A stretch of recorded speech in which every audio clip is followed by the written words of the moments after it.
Good afternoon friends welcome back to my channel सबाई निश्चय भालो आछो और आमरा कालके बाड़ीते एसेछि जस्ट मैंने राते तो कल के भिडियोटा क्लिक करेছিলাম তারপরে ডিনার টিনার বানিয়ে ঘুমিয়ে পড়েছিলাম আর এক্সট্রা করে ভিডিও করতে পারিনি আর সকালেও স্টার্ট করতে পারিনি সকালেও যেরকম বিজি চলছিল তো এখন মিস্টার পলের লাঞ্চটা গেল বাজার গেছিলাম এসে বাজার টাজার করে এনে লাঞ্চ বানালাম বানিয়ে নিয়ে ওকে পাঠিয়ে দিলাম এখন ঘরবাড়িগুলোকে একটু গুছাতে হবে কারণ বেডশিটগুলো চেঞ্জ করতে হবে ওগুলো একটা বড় কাজ রয়েছে আর বাইরে রোদে দিলাম কম্বলটা হালকা হালকা রোদ উঠেছে আর রিদ্ধি তো খেলছিল সকাল থেকে উঠেই পড়াশোনা এখনো শুরু হয়নি সেভাবে করে তো এই যে মিষ্টি আছে মিষ্টি দেখ হাই বল সবাইকে হাই বাবা নে রিদ্ধি বাবা হাই বলো হাই হ্যালো হাই ওরা এখন কালার করছে ড্র করছে তো ওরা করুক আমি আমার কাজ করি তারপরে স্নান টান করতে হবে 12:30 বাজে 12:30 থেকে ভিডিওটা স্টার্ট করলাম পাপোশগুলো সব রোদে দিয়েছি যেগুলোতে বসি এগুলো অনেকদিন হ্যাঁ তাই বাহ গুড তো ওই যে রোদ দেখো আজকে বেশ কড়া উঠেছে রোদ এটাকেও রোদে দিয়েছিলাম ধুয়ে এর মধ্যে একটা জিনিস রাখবো চলো দেখাই তোমাদের কি রাখবো এটাতে মায়ের বানানো খই তো মায়ের ওখানে গেছিলাম মা খই পাকিয়ে দিয়েছিল গুড় দিয়ে তো এটাকে খইয়ের উপরা বলে বা অনেকে খই পাকানো বলে আমরা তো খই পাকানো বলি তোমরা কারা কারা এই জিনিসটা পছন্দ করো আমাকে কমেন্টস করে জানিও আমার মোটামুটি পছন্দ হয় রিদ্ধি খুব ভালো খায় তো সে কারণে মা বানিয়ে দিয়েছে তো যাই হোক ঘরে এসে এবারে আবার রিসেট করা রুটিনটাকে আর রিস্টার্ট করা নতুন করে তো বিছানার নিচে না কিছু লাগেজ ছিল যেগুলোতে জামা কাপড় থাকে সেগুলোকে বার করিয়ে মাসিকে দিয়ে পরিষ্কার করে নিয়েছি আর এই তোষকটা দেখতে পাচ্ছ তোষকটাকে রোদে দেব তো ওইটাই আর কি রোদে দিয়েছি আর বালিশের কাভারগুলো পিলো কাভারগুলো সবকটাই খুলে নিলাম কারণ অনেকদিন চেঞ্জ করা হয়নি আর যেহেতু বাইরে থেকে ঘুরে এসেছি তো সে কারণে ভাবলাম সবটাই পরিষ্কার করে নেওয়া যাক আর ফ্রেশ না বেডশিট থাকলে সেটা খুব ভালো লাগে মানে একটা ফ্রেশনেস থাকে তো সবকটা ঘরেরই কিন্তু আমি দেখো দুটো রুমেরই বেডশিটটাকে চেঞ্জ করে দিলাম আর এই বেডশিটটা কিন্তু একদম কাঁচা যেহেতু রাখা হয়েছিল এরকম দলা পাকিয়ে ছিল না তো সে কারণে একটুখানি কুচকে গেছে বাট পাতার পর ভাবছি যে দেখতে ভালো লাগছে না আর তারপর ভাবলাম আবার এটাকে খুলবো আর দেখো চারদিকে আমি গিট্টি দিয়ে দিয়েছি যাতে করে চাদরটা একদম ইনটেক থাকে আর এটা দুপুরে রান্না করেছিলাম মাছের ঝোল একদম সিম্পলভাবে তো খাওয়া দাওয়া হয়ে গেছিলো খাওয়া দাওয়ার ভিডিওটা আর করতে পারিনি কারণ প্রচুর কাজ বুঝতেই পারছো এক জায়গা থেকে আসার পর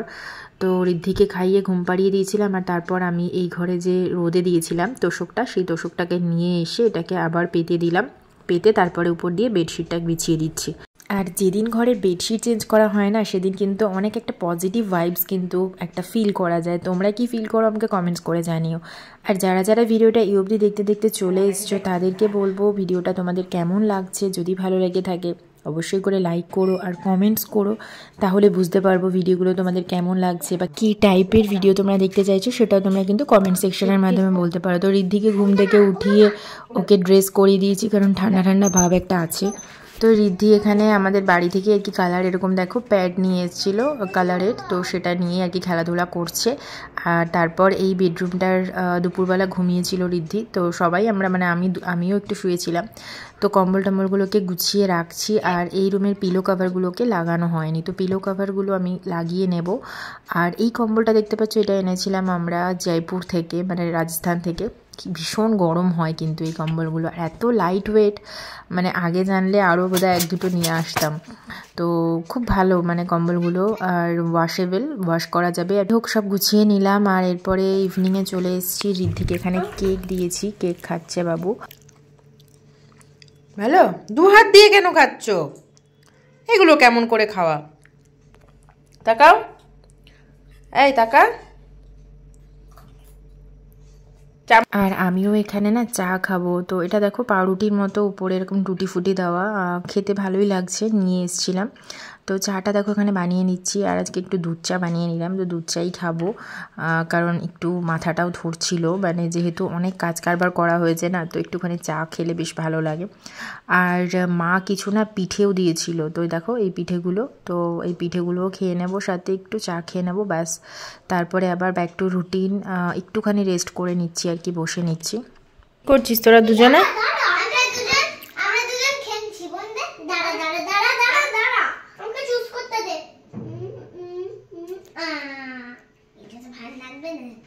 দেখি বাবিয়া সামনের দিকে তাকা। তো আমি এখানে যে সকালে আলু পেঁয়াজ এনেছিলাম তো সেগুলোকে একটুখানি আলাদা করে রাখছি, কারণ আলুগুলো না প্রচণ্ড বালি, তো শীতকালের আলু বুঝতেই পারছো বালি হয় প্রচুর। আর সবজিগুলোকে তো সকালেই গুছিয়ে রেখেছিলাম, আর আলু পেঁয়াজটা না ধরা হয়নি, তো সেগুলোকেই ভাবছি যে একটু ধুয়ে রাখি, কারণ মানে এত বালি নিয়ে রাখলে না প্রত্যেকবার যখন আলু নেব তো তখন খাটনি অনেক বেড়ে যাবে, তো সেই জন্য ভাবলাম যে এগুলোকে আলাদা করে রাখা যাক।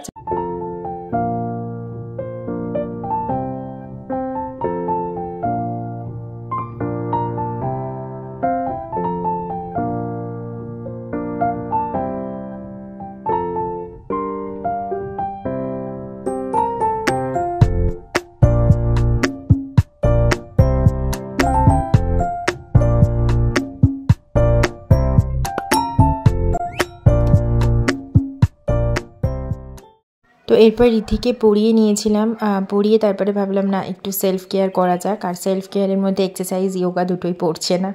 তো যোগা একটু করে নিচ্ছি। আর যোগাটা করলে না আমি ভীষণ ভালো থাকি, তো ওটা না করলে আমি বুঝতে পারি, মানে ভেতর থেকেই আমাকে বলে যে এবারে সময় হয়ে এসছে করার। তো যদি এক আধ দিন কখনো মিস হয়েও যায় আবার ওটাকে রুটিনে নিয়ে আসতে পারি, এই কারণেই আর কি। তো আমি যত ব্যস্তই থাকি এক্সারসাইজটা চেষ্টা করি যেন একদম টাইমলি করে নেওয়ার, সকালে না হলে বিকেলে, বিকেলে না হলে সকালে। তো আজকে দেখো ডিনারে এরকম শাক হয়েছিল আর সবজি, আর তার সাথে ডাল, ভেজ ডাল ছিল, আর একটু বড়া করেছিলাম। তো এই হচ্ছে আজকের ডিনার। তো যাই হোক ডিনারটা আজকে হেভি ছিল, সে কারণে একটু তাড়াতাড়ি করে নিয়েছিলাম। করে নিয়ে তারপরে এসেছি বাকি কাজগুলো করতে, কারণ জামা কাপড় ছিল প্রচুর, সেগুলোকে ফোল্ড করা, আর তারপর যত বেডশিটগুলো ছিল না সে বেডশিটগুলোকেও কাচা হয়েছিল। আর বেডশিটগুলো গুছিয়ে রাখাটাও একটা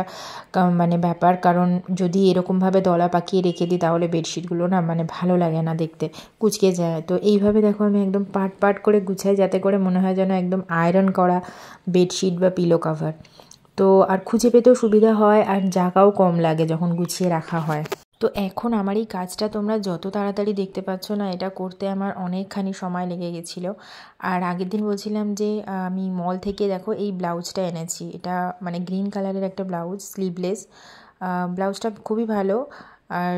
যখন পরবো নিশ্চয়ই তোমাদেরকে দেখাবো। আর তার সাথে আমার ব্যাগটাও আনপ্যাক করার ছিল, তো কিছু জামা কাপড় যেগুলো ওয়াশিংয়ের জন্য দেওয়া, তো সেগুলো লন্ড্রি ব্যাগে রেখে দিলাম, কারণ এখন তো আর কাচবো না। তো যাই হোক কিছু জামাকাপড় যেগুলো রোদে দিয়েছিলাম তো সেগুলোকে আবার আলমারিতে ঢুকিয়ে রাখছি। আর আলমারির অবস্থাটা দেখতে পাচ্ছ, জামাকাপড় আর ঢোকানোর জায়গা হচ্ছে না, একটাতেই সব মানে ঢোকানো হচ্ছে। আর ঋদ্ধিরটা কিন্তু এখানে থাকে না, আমার আর মিস্টার পলেরটাই থাকে, তো তাতে করেও একদম ভরে গেছে আলমারি। তো এইখানে দেখো পিলো কভার আর বেডশিটগুলোকে আমি একদম আলাদা আলাদা করে পার্ট পার্ট করে রাখবো, যাতে করে যখনই ইউজ করব খুঁজে পেতে সুবিধা হয়। আর ঘরে না জামা কাপড় যখন অনেক বেশি থাকে তখন না একটা মাথার উপরে প্রচুর প্রেশার থাকে, সেগুলোকে যত হালকা করে নেওয়া যায় তত ভালো। আর তোমরা কি বলো, যারা যারা মানে জামা কাপড় গোছাতে পছন্দ করো আমাকে একটু কমেন্টস করে বলো, কারণ এই জামা কাপড় গোছানোটা ভীষণ বোরিং কাজ আমার কাছে মনে হয়। তবে মাঝে মধ্যে ইচ্ছে করে যে হ্যাঁ করি, আবার মাঝে মধ্যে একদম ইচ্ছে করে না যে জামা কাপড়ে হাত দিই, তো তখন আবার একদম পাহাড় সমান হয়ে যায় জামা কাপড়। তো সংসারে মানে এরকম টাইপের টুকটাক খুঁটিনাটি হয়ে থাকে, কিন্তু তাও কিছু করার নেই, যেহেতু একার সংসার তো সবটাই নিজেকে করতে হয়। আর এই আলমারিটাতে ঋদ্ধির জামা কাপড় থাকে কিছু, আর তার সাথে নিচে অনলি বেডশিট আর পিলো কভারগুলো রাখা হয়,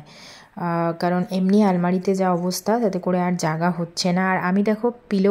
পিলো কভারগুলোকে না এরকমভাবে অ্যামাজনের যে অনেক সময় ডাব্বাগুলো কার্টুনগুলো আসে সেগুলোতে কিন্তু এভাবে গুছিয়ে রেখে দিই,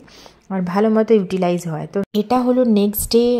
রাতের ডিনার। তো এই ভিডিওটা কন্টিনিউ ওই অবধি করে তারপরে আর করতে পারিনি, তো নেক্সট ডে একটা ডিনারের রেসিপিতে চলে এসেছি সিধা। তো এখানে দেখো বেসন, তারপরে আটা, বিটরুট এগুলোকে দিয়ে মানে 3-4 টাইপের আটা দিয়ে মিক্স করে